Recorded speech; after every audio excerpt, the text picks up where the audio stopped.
కాల్పుల విరమణ ఒప్పందంతో ప్రశాంతంగా ఉన్న ఇజ్రాయిల్ పాలస్తీనాలో మళ్లీ అలజడి చెలరేగింది. ఇజ్రాయెల్లోని వివిధ ప్రాంతాల్లో ఏకకాలంలో 3 బస్సుల్లో పేలుళ్లు జరిగాయి. ఈ ఘటనలో ఎవరికీ గాయాలు కాకపోవడంతో అధికారులు ఊపిరి పీల్చుకున్నారు. అయితే ఇది పాలస్తీనా ఉగ్రవాదుల పనేనని ఇజ్రాయెల్ ఆరోపిస్తోంది. దీని వెనుక ఉన్న వారిని వదిలిపెట్టమని, పాలస్తీనాలో ఉన్న ఉగ్రవాదుల కేంద్రాలపై దాడులు చేస్తామని హెచ్చరించింది.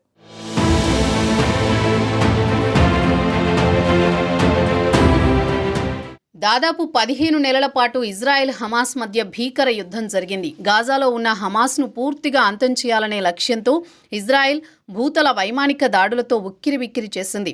ఇజ్రాయెల్ దాడులతో గాజాలో 46,000 మందికి పైగా ప్రాణాలు కోల్పోయారు.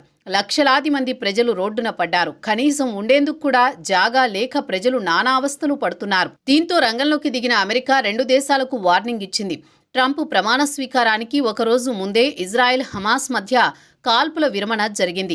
హమాస్ తమ దగ్గర ఉన్న బందీలను విడుదల చేస్తోంది. దాదాపు ఏడాదిన్నరగా ఇజ్రాయెల్ ఇస్లాం ఉగ్రముఖలపై అవిశ్రాంతంగా పోరాడుతోంది. యుద్ధానికి బ్రేక్ వచ్చిందనుకునే లోపే మరోసారి ఉలిక్కి పడింది. ఇజ్రాయెల్లోని సెంట్రల్ సిటీ బాట్ యాంలో ఒకేసారి 3 బస్సులపై భారీ బాంబులు పేలాయి. దీంతో మరోసారి ఇజ్రాయెల్ దళాలు అప్రమత్తమయ్యాయి. హుటాహుటిన సంఘటనా స్థలానికి చేరుకున్న దర్యాప్తు పోలీస్ బృందాలు బాంబులు పేలడానికి కారణాల్ని అన్వేషిస్తున్నాయి. కాగా ఈ ఘటనపై ఇజ్రాయెల్ ప్రధాని బెంజమిన్ నెతన్యాహు భద్రతా సమావేశం నిర్వహించనుండగా పేలుళ్లకు పాలస్తీనా ఉగ్రవాద సంస్థ కారణమని ఆ దేశ రక్షణ మంత్రి ఇజ్రాయెల్ కాట్జ్ ఆరోపించారు.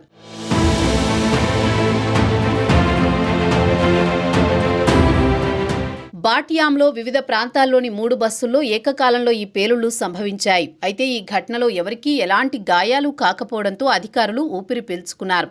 కానీ పేలుడు ధాటికి బస్సులు ఛిద్రమయ్యాయి. పేలుళ్ల గురించి సమాచారం అందుకున్న బాంబు స్క్వాడ్ అధికారులు ఆ ప్రాంతాలను తమ ఆధీనంలోకి తీసుకుని తనిఖీలు చేపట్టారు. ఘటనకు పాల్పడ్డ అనుమానితుల కోసం పోలీసులు, నిఘా విభాగం అధికారులు ప్రత్యేక గాలింపు చర్యలు చేపట్టారు. వరుస బాంబు పేలుళ్లతో అప్రమత్తమైన అధికారులు ప్రజలకు పలు సూచనలు చేశారు. పేలుళ్లు జరిగిన ప్రాంతాలకు దూరంగా ఉండాలని, ఏమైనా అనుమానపు వస్తువులు కనిపిస్తే వెంటనే సమాచారం ఇవ్వాలని కోరారు. మరోవైపు 3 బస్సులు ఏకకాలంలో పేలిపోవడంతో దేశవ్యాప్తంగా డ్రైవర్లు అలర్ట్ అయ్యారు. బస్సులను ఎక్కడికక్కడ నిలిపివేశారు. వారి బస్సుల్లో ఏమైనా అనుమానాస్పద వస్తువులున్నాయేమో సమాచారం ఇవ్వాలని అధికారులు కోరడంతో బస్సులను క్షుణ్ణంగా తనిఖీ చేశారు. మరోవైపు ఈ ఘటనకు పాలస్తీనా ఉగ్రవాదులే కారణమని అనుమానాలు వ్యక్తమవుతున్నాయి. వెస్ట్ బ్యాంక్లో కనుగొన్న పదార్థాలు, తాజా పేలుడు పరికరాలు ఒకేలా ఉన్నాయని పోలీసులు తెలిపారు. ఈ ఘటనలో తీవ్రంగా పరిగణిస్తున్నామని, దీని వెనుకున్న వారిని వదిలిపెట్టేది లేదని ఇజ్రాయెల్ ప్రధాని కార్యాలయం తెలిపింది.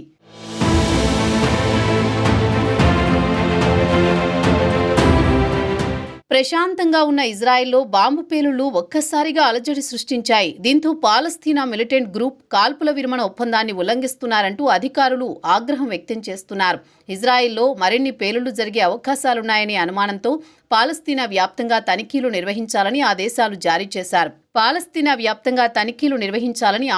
జారీ చేశారు. ముఖ్యంగా శరణార్థి శిబిరాల్లో ఉగ్రముఖలపై దాడులను ముమ్మరం చేయాలని సైన్యాన్ని ఆదేశించినట్లు రక్షణ మంత్రి కాట్జ్ తెలిపారు. ఇజ్రాయెల్లోని పౌర జనాభాపై పాలస్తీనా ఉగ్రవాద సంస్థలు గుష్ డాన్ ప్రాంతంలో తీవ్రమైన దాడులకు ప్రయత్నించిన నేపథ్యంలో తుల్కరేం శరణార్థి శిబిరంలో, జుడియా, సమారియాలోని అన్ని శరణార్థి శిబిరాల్లో ఉగ్రవాదాన్ని అడ్డుకోవడానికి తనిఖీలను ముమ్మరం చేయాలని ఐడిఎఫ్ను ఆదేశించారు. పాలస్తీనా ఉగ్రవాదులను లక్ష్యంగా చేసుకుని సైన్యం కొన్ని వారాలుగా వెస్ట్ బ్యాంకులోని అనేక నగరాలు, శరణార్థి శిబిరాల్లో రోజువారీ దాడులు నిర్వహిస్తోంది. ఈ దాడులు ప్రస్తుత పేలుళ్ల నేపథ్యంలో మరింత ముమ్మరం చేయనున్నారు.